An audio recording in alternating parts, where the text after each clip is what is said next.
Thanks for being here. Subscribe to Change Stories Best, so you don't miss new stories. Infidelity and marriage. Why do people do this?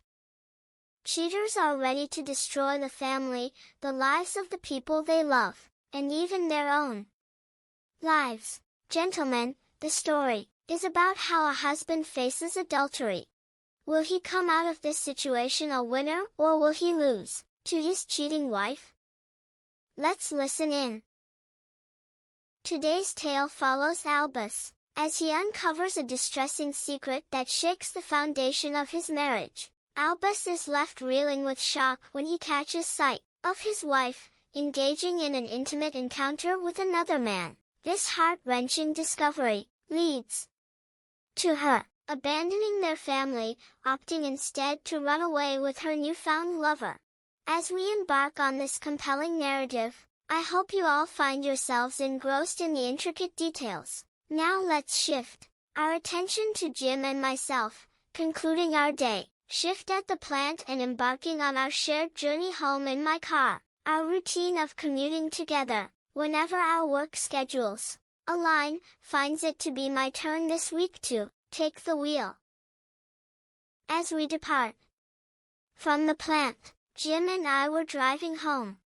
He asked me to stop by a nearby pharmacy to pick up a prescription for his wife, Sally, who had a persistent cold. By pure coincidence, we drove by where my wife Rachel worked at the pharmacy.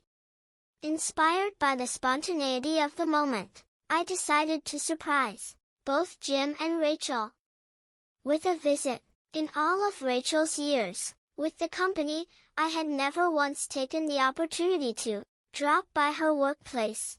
Naturally, I expected that my sudden appearance would take her by surprise, resulting in a pleasant surprise for all of us. Visiting Rachel at the pharmacy was always a delicate matter for me, because I didn't want to make the wrong impression on her coworkers or superiors. Surprisingly, Rachel had never brought it up or expressed any desire for me to visit her during work hours. But today was different. Since Rachel was on duty, I knew that my unexpected appearance would take her by surprise and would indeed be a pleasant one. Rachel only worked at the pharmacy 2 days a week, and after 6 years on the job, I felt it was time to get to know her boss. Our 9 years of marriage had been quite comfortable. Although we weren't rich, my steady income from the factory where I worked provided us with a good living. I personally preferred Rachel to stay home. After 2 years of marriage, Rachel wanted to start working, explaining that she needed to get out of the house. She also wanted to be independent and have her own car. In the end, she convinced me to support her decision, especially since her earnings would contribute to the purchase of the desired car. So a week after our agreement, she got a job at a pharmacy on the opposite side of town. Over a year passed and Rachel proudly gave birth to our daughter, Sandy. After Sandy was born, Rachel made the decision to become a stay-at-home mom for the next 2 years and devote herself to raising her child. As Sandy grew older, Rachel came to me again, begging to go back to work, even if it was just a couple of days a week. She told me that she had already contacted her previous employer, Mr. Clarkson, at the pharmacy, and he had agreed to take her on part-time. After much deliberation, I agreed, and Rachel arranged for her mother to look after Sandy on the day she would be working. For the past 3 years, Rachel had worked diligently 2 days a week, under Mr. Clarkson's supervision. Surprisingly, I never once went to her workplace, even though Sandy was almost 6 years old. Jim and I got out of the car and went inside. The room was large, but it had all the essentials of a drugstore. There were 4 long nails lined with shelves with a wide variety of items, ranging from various brands of cough syrup, to other necessary medications. In the back of the store, we saw a room dedicated to prescriptions. Naturally, Jim and I headed there, anticipating seeing Rachel there, but to our surprise, there was only a middle-aged man behind the counter. He quickly took the prescription from Jim and began to fill it. I decided to introduce myself and ask where Rachel was, but I hesitated, with Jim standing next to me. I didn't want to give away my confusion at her absence, so I remained silent. Meanwhile, the pharmacist, absorbed in his immediate business, was diligently processing Jim's prescription. Sensing an opportune moment, Jim began hanging around, looking at the various displays scattered throughout the store. Seizing the moment, I stealthily approached the back of the pharmacy. My gaze fell on a table against the wall and immediately caught my attention was immediately drawn to a framed photograph of a little girl, about 7 or 8 years old, hanging on the wall. The resemblance between the child in the photograph and my own daughter, Sandy, was striking. The little girl had the same flowing golden curls and piercing blue eyes as Sandy. Even her smile was similar. I stood stunned and scrutinized the photograph. The uncanny resemblance made me feel like I was seeing Sandy's future appearance, perhaps a year or so from now. As soon as I realized this, wave of curiosity came over me. How could this be possible?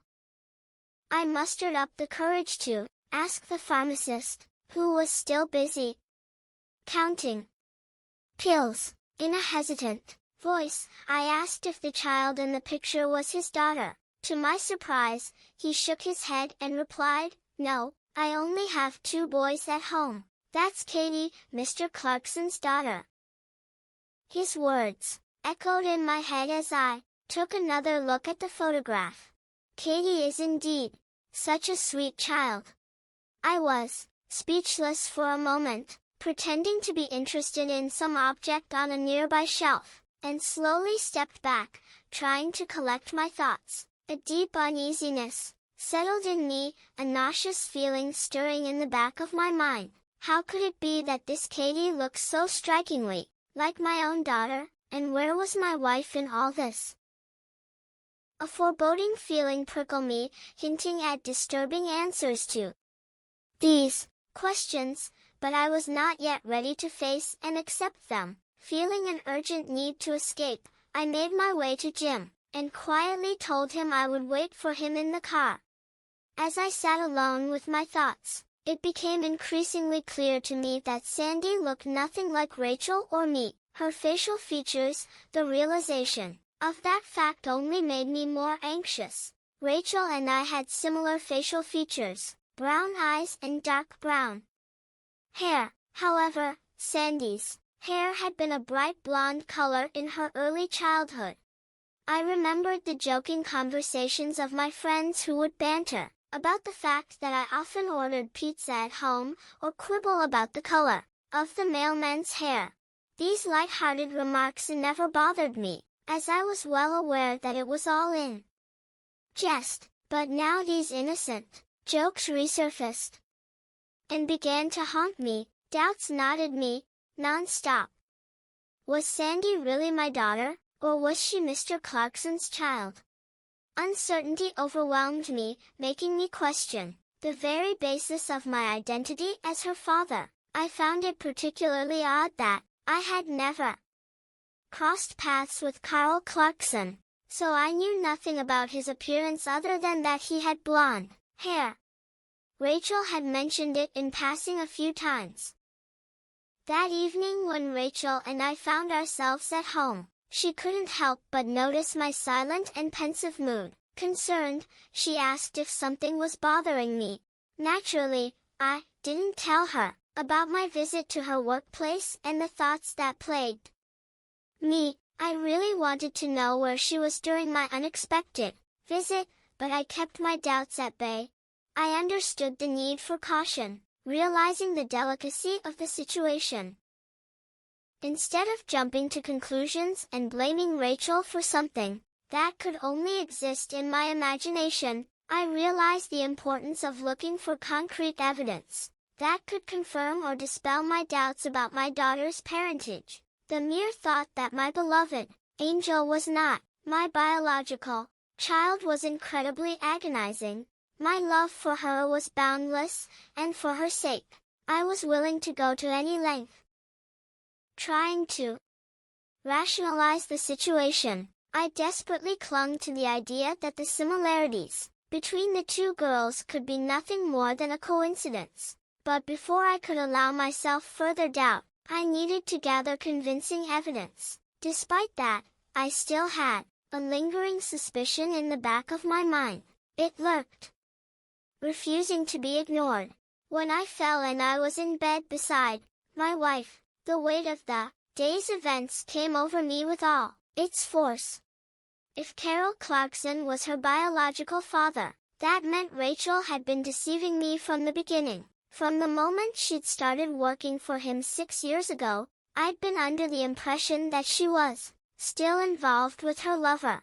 It was like she had been deceiving me all these years. Every time she came home after spending time with her boss, I couldn't help but think that she enjoyed the thought that she had safely deceived me, and I was still deluded about her secret affair. Yes, I had already noticed her suspicious behavior. When she got home, she would shower, claiming that she needed to wash off the persistent odor of the various chemicals she had come in contact with. It was clear to me that she was in a hurry to shower, to eradicate all traces of her recent adultery. The next day was Friday, and since Rachel didn't have to work, I decided to stop by her workplace. After dropping Jim off at his house, I felt compelled to meet Carl Clarkson face to face. I'd never met him before and he didn't know existed, so I felt it was time to finally face him. After asking the receptionist where Mr. Clarkson was, I learned that he had already left. However, she suggested that his assistant, Mr. Mann, might be able to help me with my question. She gestured towards the back of the office. I immediately recognized the same man who had filled Jim's prescription the day before. I politely explained that I would come another time, as I had a personal matter to discuss with Mr. Clarkson. At the same time, she suddenly told me not to come to the pharmacy on Tuesday or Thursday afternoons, as he was always absent during those hours. Without saying a word in response, I just nodded, signaling that I understood the situation. As I got into the car, I mumbled to myself, realizing that I was completely confused. Rachel was hired to assist Mr. Clarkson on those particular 2 days. Her duties included counting pills and helping to fill prescriptions in the community. Interestingly, she constantly addressed him as Mr. Clarkson. That said, I had just learned that it was on the days that Rachel worked that he took the day off. This left me puzzled and questioning what Rachel was doing on those days. After all, her role was to assist her boss during those hours, but she was nowhere to be found. Maybe she was accompanying him somewhere else. After the birth of our daughter Sandy, I strongly objected to her going back to work. Despite this, she persisted, and eventually, I reluctantly agreed. Now I was haunted by a heavy feeling about her work and the image of the picture of her child on her desk. Anthony, doubts about my wife's fidelity grew stronger every day. Was she having an affair with her boss, or were these suspicions a figment of my overactive imagination? I was determined to gather evidence of Rachel's infidelity. Spending the weekend with her at home, it turned into a nightmare for me. Every time I looked at her, I couldn't help but think that she was having a secret affair with her boss. Unfortunately, I didn't have a clear picture of him, which made me even more upset. In the back of my mind, I felt that Sandy, our daughter, might not be biologically mine. This suspicion never left me, and I began to speculate that Rachel had been cheating on me behind my back all this time. Maybe she was carrying her lover's second child. She seemed to be cheating on me far more often than I realized. Every time I thought of her, my anger rose to the surface. It became impossible to see her without feeling a deep frustration that fueled my determination to get to the truth. On Saturday morning, as she slept peacefully beside me, I watched her quietly. She was undoubtedly a beautiful woman, but the thought of her possible betrayal weighed on me, drowning out any admiration. Throughout the morning, we didn't exchange a single word, maintaining an awkward silence as the three of us gathered around the table. I noticed that I was talking mostly to my daughter, deliberately avoiding Rachel. That night, I woke her abruptly, in the middle of the night, wanting to reclaim what I felt was rightfully mine.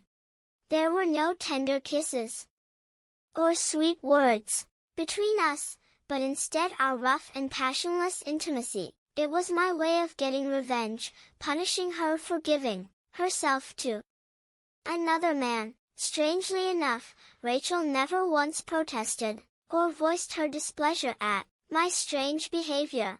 That in itself spoke volumes. It looked like she had something to hide, and she was trying to placate me by allowing unlimited physical intimacy. After all, I had no concrete evidence of her cheating at the time. I couldn't explain the reason for my behavior. I only knew that I had a keen desire to hurt her. Perhaps her silent submission was due to fear. But why should she be afraid of her own husband, unless, of course, she had something to hide? All she seemed to want was for my anger to subside, and for us to return to our usual domestic routine. I sensed that she was afraid to talk to me, as if she feared that I would discover her worst secret. In an attempt to find solace and keep her peace, she decided to submit to my demands and endure the humiliation I subjected her to.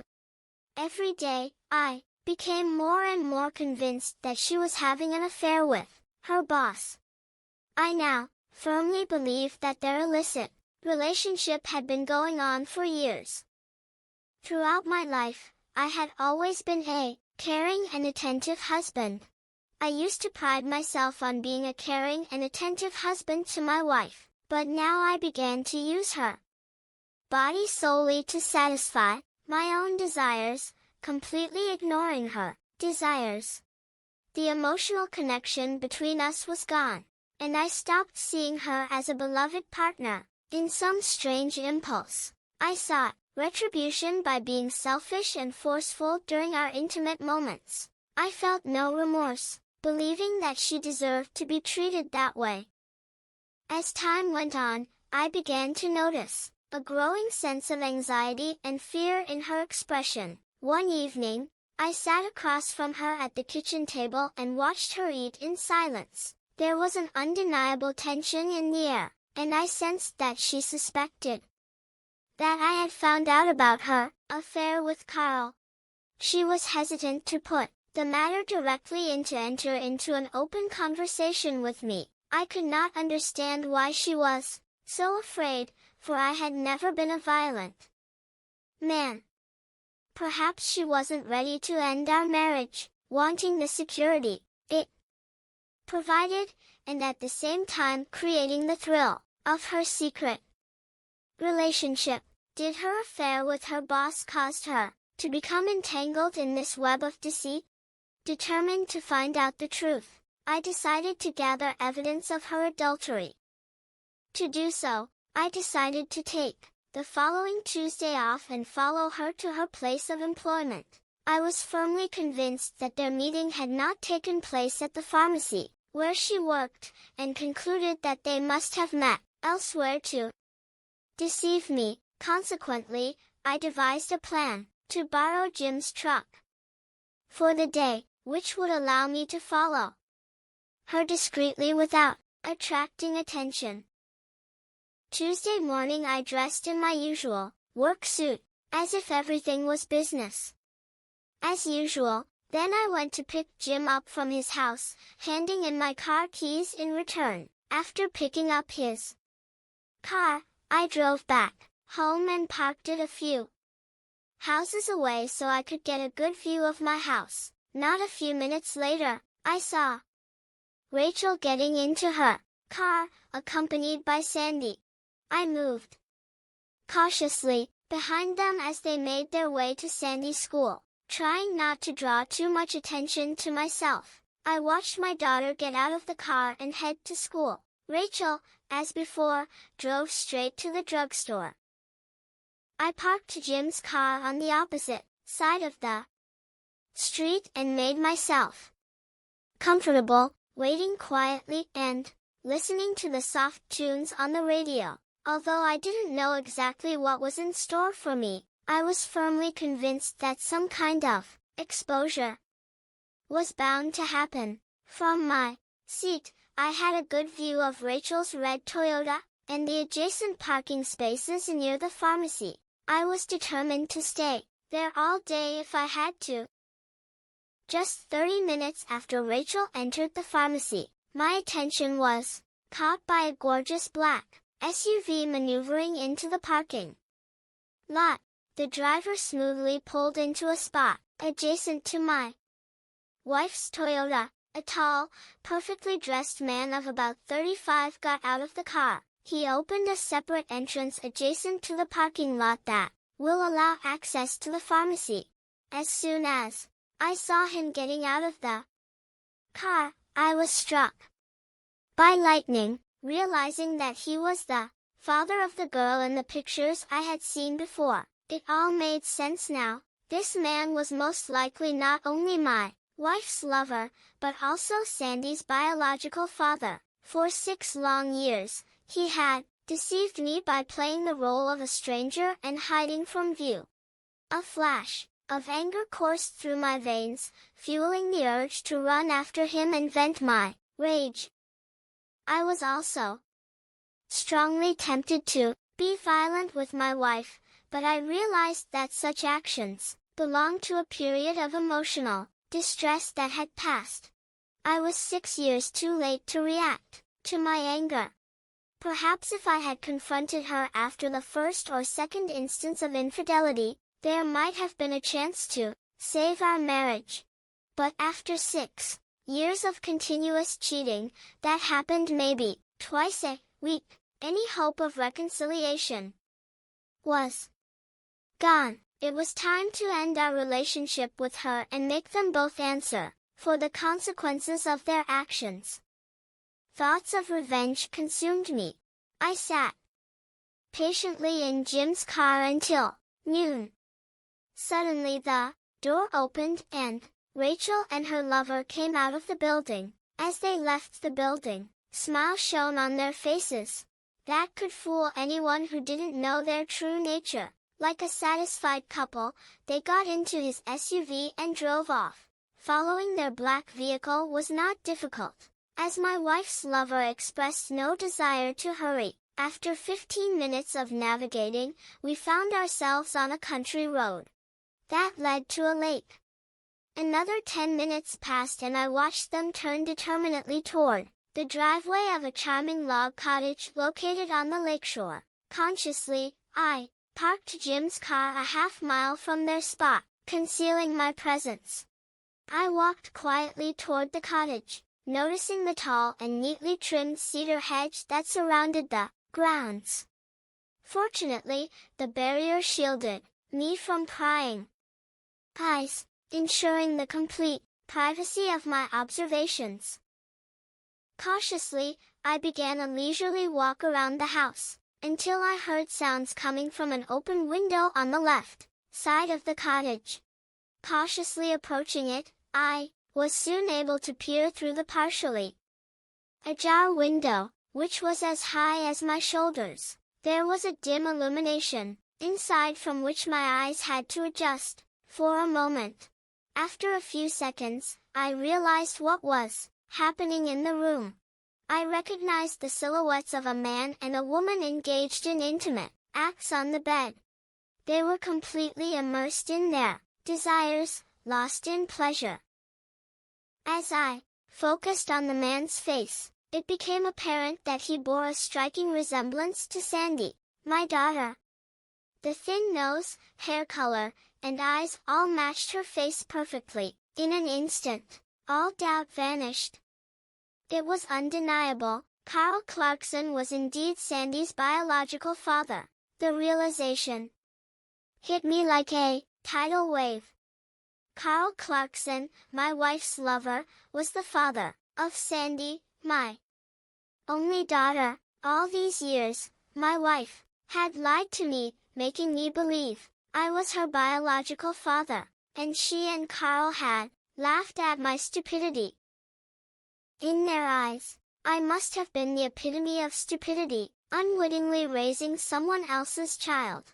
The betrayal hurt me deeply, and I couldn't help but wonder if they were already planning another child together. Despite the shock and pain, one thing remained unwavering. I love my daughter. She was and always will be my daughter in my heart. No one could take that love away from me, yet to see my wife having intimate relations with another man was an overwhelming shock to me. It was a sight I would not wish on any husband. I was overwhelmed with anger and sadness, although I must admit that it brought out some unexpected emotions in me. At that moment, I was at a loss, not knowing what to do next. Tears streamed down my face, and I was overcome with self-pity. It only made me angrier at both of them. I regretted not bringing my camera because it would have been concrete proof of her betrayal. At that point, I decided that filing for divorce was my only option. I knew I needed irrefutable proof of her infidelity to present to the judge, which would strengthen my position and increase my chances of getting custody of Sandy. Seeing the woman I once loved engage in secret liaisons with another man was unbearable for me. I could no longer watch their actions or hear their voices silently. I returned to the car, wanting to distract myself from the painful scene unfolding before my eyes. The love I had once felt for her was all but gone. Instead, my soul was filled with a thirst for revenge against her and her lover. The events that followed would forever define their lives. That evening, Rachel came home at the usual time, after a long day at work without saying a word.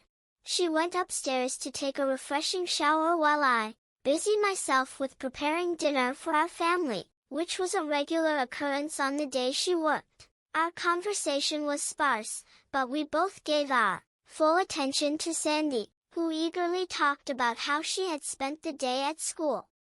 The next morning was Wednesday and Rachel had the day off work. She put on her robe and joined Sandy and me at the breakfast table to share a meal together. From time to time, I caught glances from her when she thought I was busy eating. There was a strange expression on her face that spoke volumes. I guessed that she suspected that I had found out about her illicit affair with her boss. I even caught a hint of fear in her gaze. When evening came and Rachel was busy cleaning up the dishes in the kitchen, I decided to share a story with her, albeit a fictional one. I told the story of a fictional factory employee who had recently shocked his wife by catching her with another man. I described how he attacked his wife after learning of her infidelity. I also mentioned that his co-workers at the factory were plotting to punish her lover. Rachel listened in silence, her eyes widening with each word. Finally, she turned to me and asked if I thought such behavior was justified. I calmly explained to her that a woman had no right to betray her husband like that. emphasizing the seriousness of the affair and its consequences. It was just and right that both the wife and her lover be punished for treating the sanctity of marriage with great disrespect. When Tuesday came, I again took the day off and borrowed Jim's truck. At noon, sitting in my car, I had lunch, after which I proceeded with my plan. This time I drove to a cottage on the shores of a quiet lake, knowing full well that Carl's black SUV would be parked out front. Armed with a video camera, I prepared to capture irrefutable proof of their infidelity.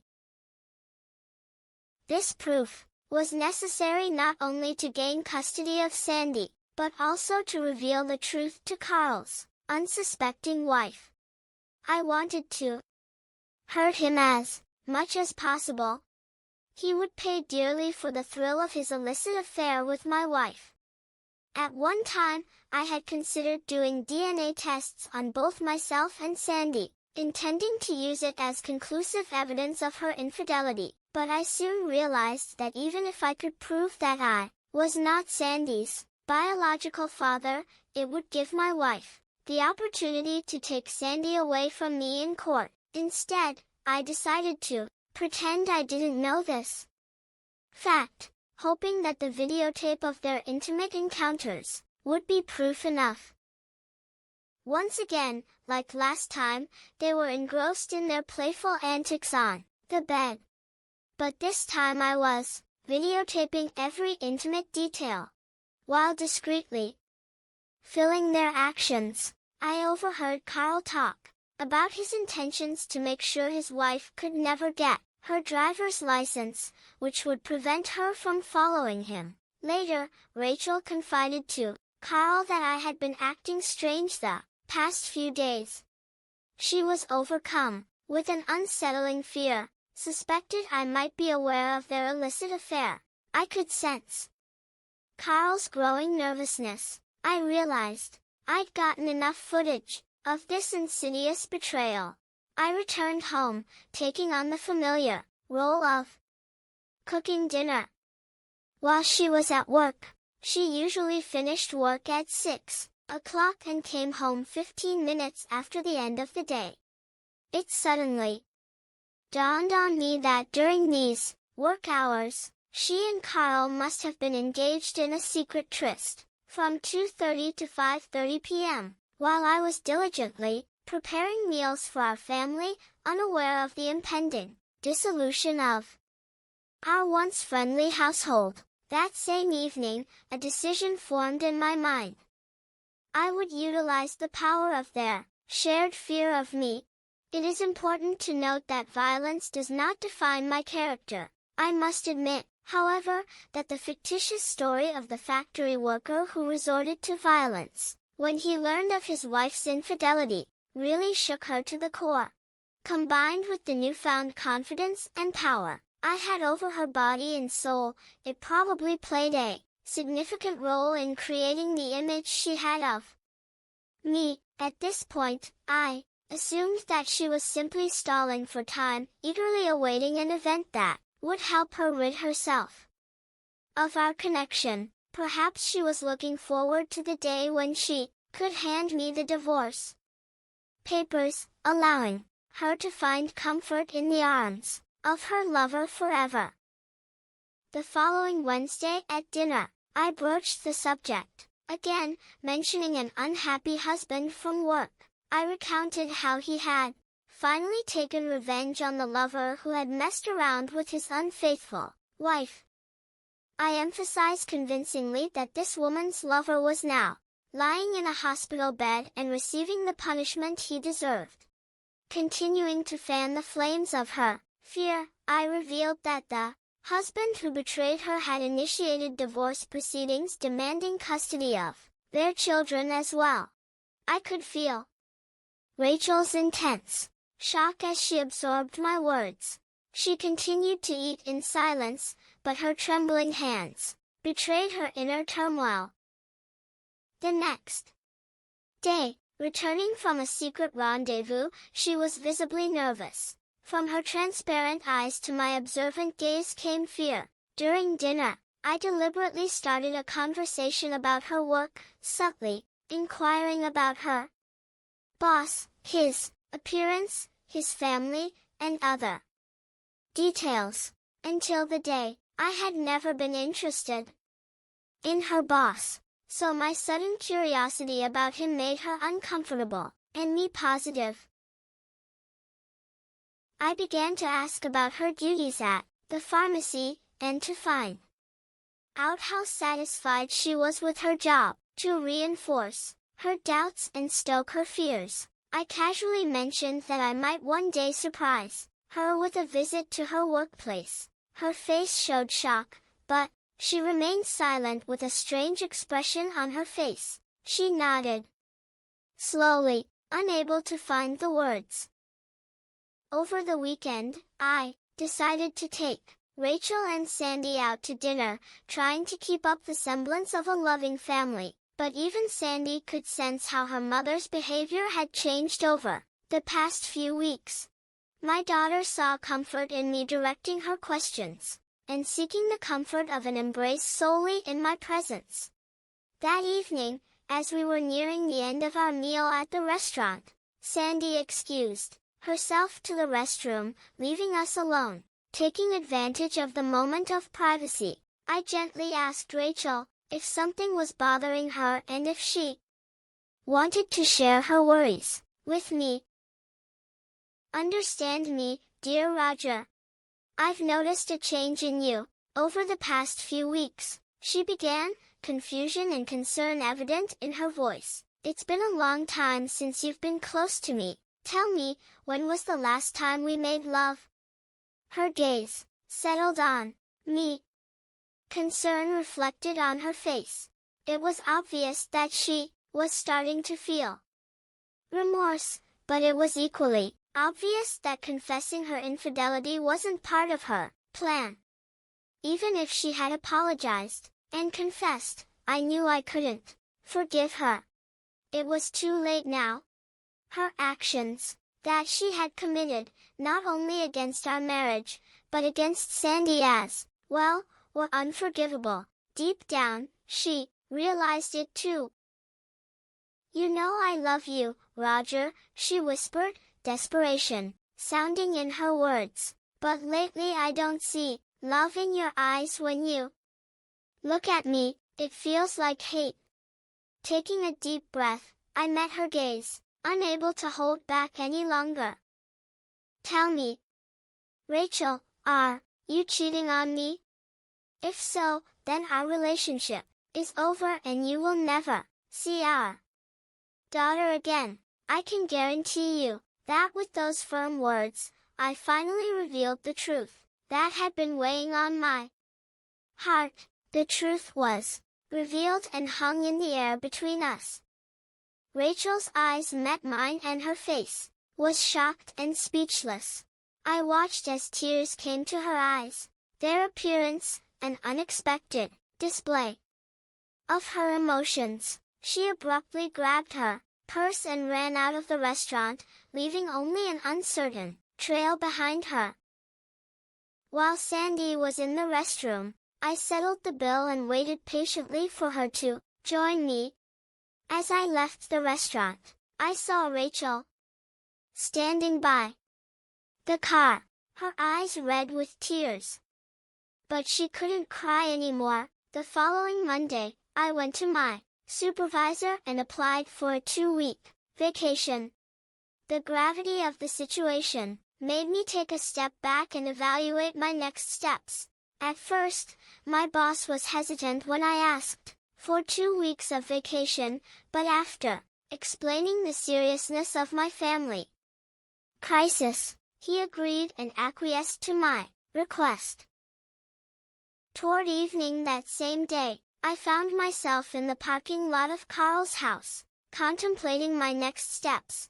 Sitting in my car, I pondered the unknown ahead of me, not knowing the exact plan. I felt I had to finally meet Carl's wife and tell her the truth.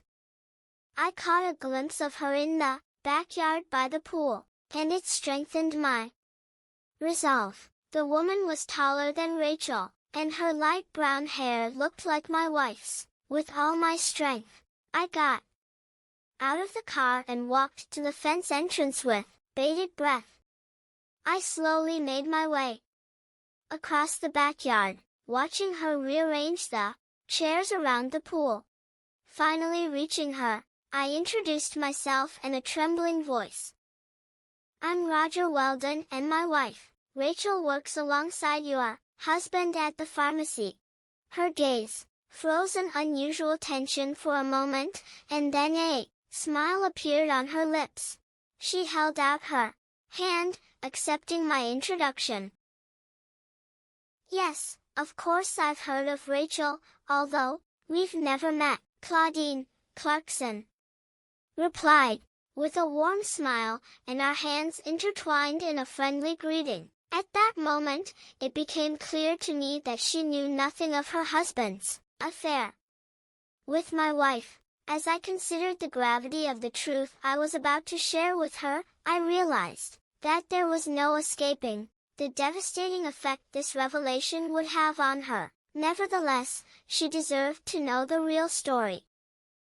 With a sense of urgency, I decided it would be best to go directly to her and get straight to the point.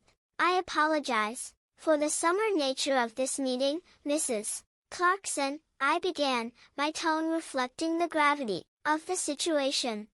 I have something to tell you, and I know it will cause you great pain. Your husband and my wife are in a long-standing love affair.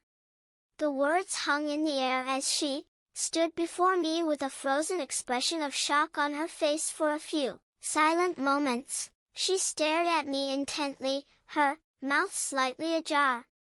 Then, like a fragile dam, tears appeared in the corners of her eyes. She stood motionless, unable to utter a word until finally stunned. She put both hands to her mouth in bewilderment. Before I could recount all that had happened, however, she interrupted me, gathering strength and asking if I had any physical proof of my words. Yes, I replied firmly. I have proof of their affair.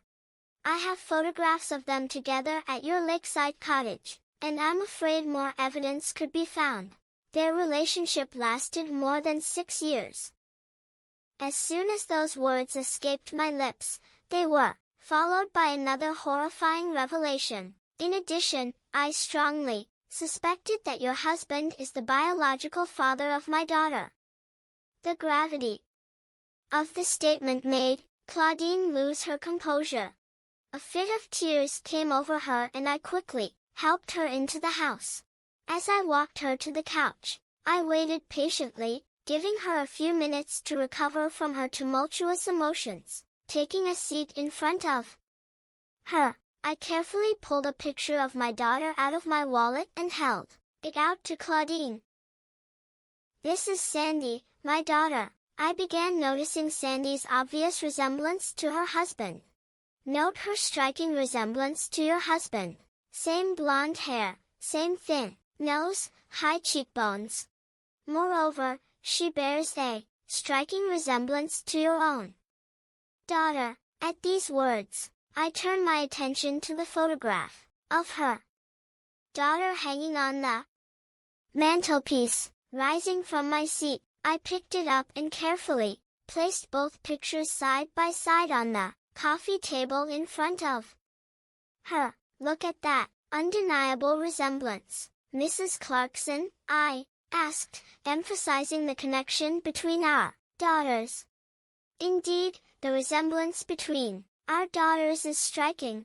It is clear to anyone who sees them that they could be twins. The evidence speaks for itself, and it is clear that they are sisters, related by blood. Claudine, tears stopped after this discovery. She clutched both pictures tightly in her hands and stared at them. After a moment, she raised her eyes to me and asked with desperation, "What are we going to do?" Taking a pause to collect my thoughts, I firmly replied, personally, I have decided to divorce my wife and get custody of my daughter. Realizing the gravity of our situation, I acknowledged that this was likely the only fair and just decision for both of us. After being tormented by doubts for some time, I finally saw the harsh reality. Carl really was cheating on me as the man responsible for the laundry. The proof had been in my hands all along. He will not get away with this betrayal. He will pay for his actions. Mrs. Clarkson, I strongly suggest you contact a lawyer if you wish. I can provide you with copies of the photographs I have of their intimate relationship, but we should wait a few days before disclosing their affair. There's a strategic reason for this approach, and I'll explain it to you. I got the tape out of the car, and we watched part of it together. Claudine continued to cry, overwhelmed with emotion. After a few minutes, she asked me to stop the tape, wanting a break from the unbearable truth unfolding before her eyes. After Claudine had managed to regain her composure, I proceeded to outline my intentions and plans.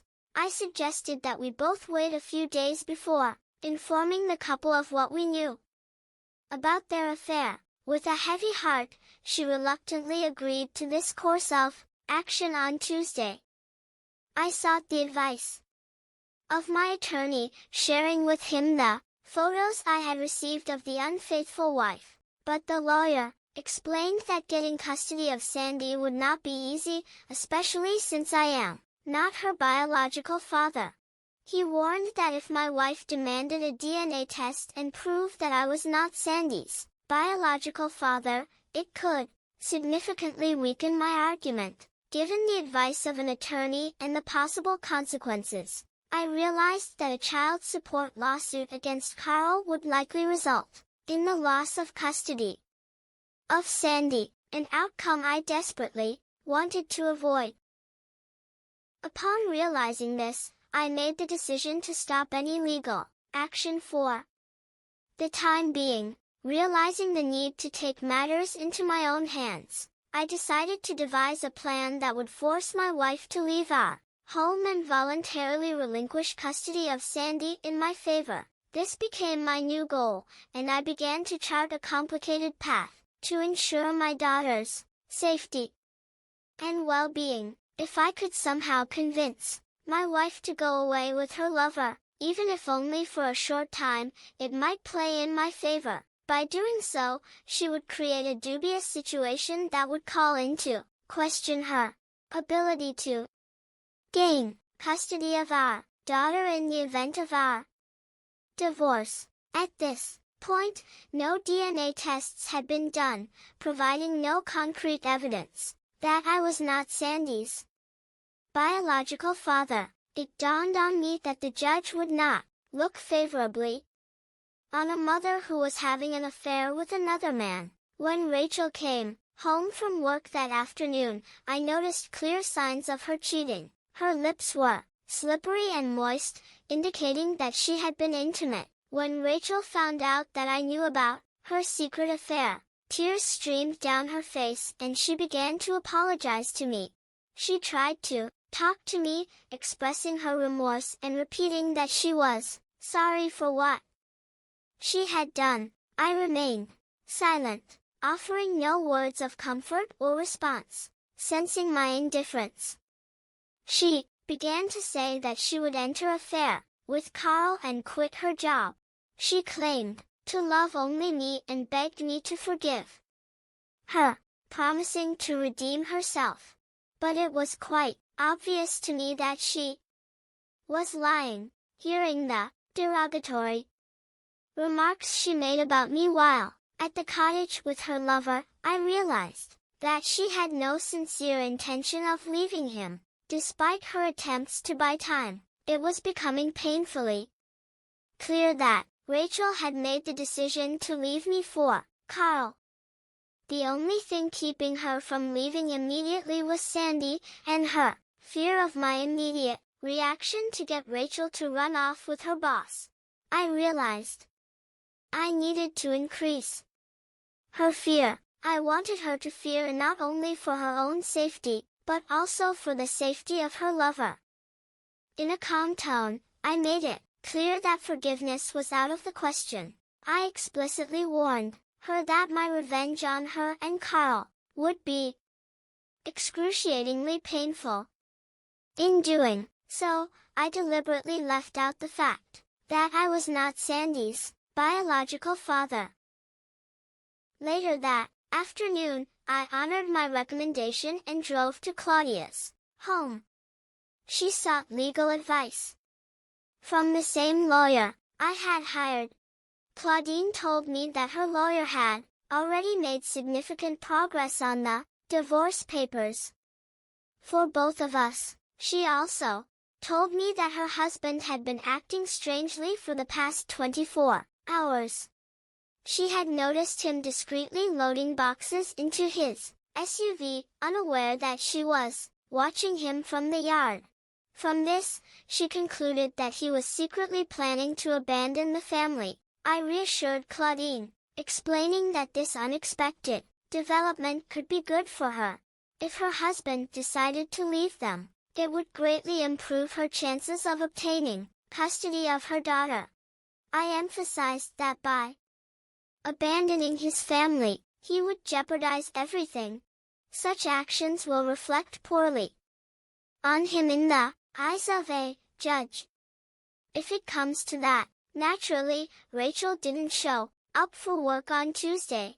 She said she quit her job and vowed never to speak to Carl again, but I treated her promises with complete indifference. I knew she was lying, and the truth was that I wasn't going to stay married to her for long. That afternoon, I watched her discreetly as she gathered her things from the dressing room. It became clear to me that she, too, intended to leave me soon. Nevertheless, I was determined not to let her take Sandy with her, to reinforce her already strong desire to run away with her lover. I made a deliberate choice to further fuel her fear. That same day, I told her of my plan to deal with Carl. The following week, when she inquired about the fate of our marriage, I simply said that once I dealt with her lover, I would decide what to do with her. When I looked into her eyes, her silent gaze reflected unmistakable terror. It is important to know that violence does not come naturally to me. In the weeks leading up to this revelation, I had always treated our relationship with tenderness, both in and out of the bedroom. But when I learned that she had broken our marriage vows over 6 years ago and was continuing to do so, the love I had once felt for her dissolved into thin air.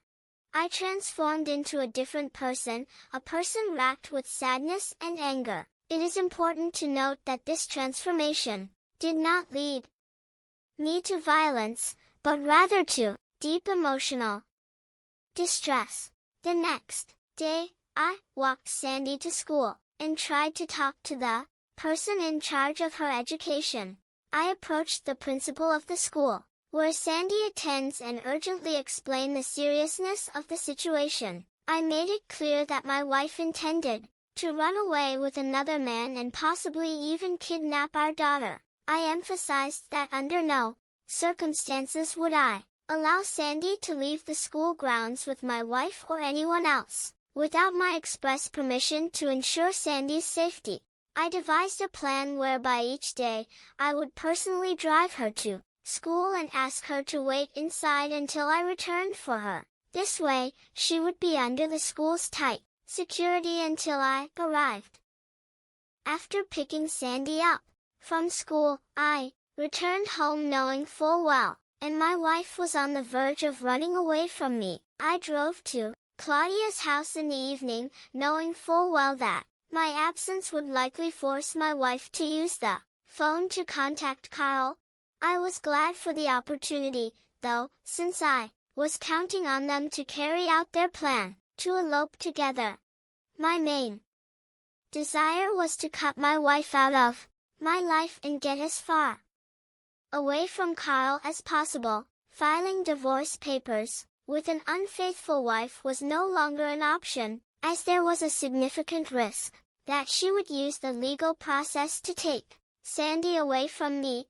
Instead, I planned to create circumstances that would force her to run away with Carl, eventually leaving her daughter behind, even if it meant moving to the other side of the country with my daughter. For just a few days, I was determined to make it happen. If my wife and Carl carried out their plan. Arriving at Claudia's house, I saw her in tears.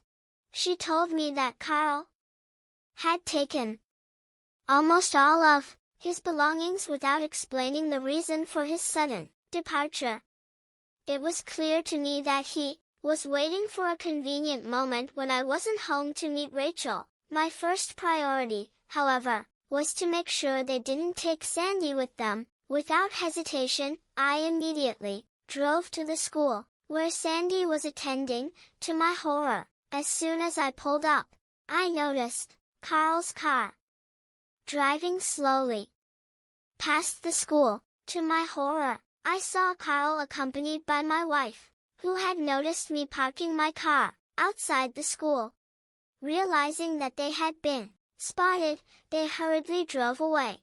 Fortunately, my daughter was still on the school grounds. I picked up Sandy and drove her home. Later, I talked to Sandy and gently explained that her mother would have to be away for a while, as she had to visit a sick relative. I reassured her that everything would be all right, and at the same time shielded her from the harsh truth about her mother's actions.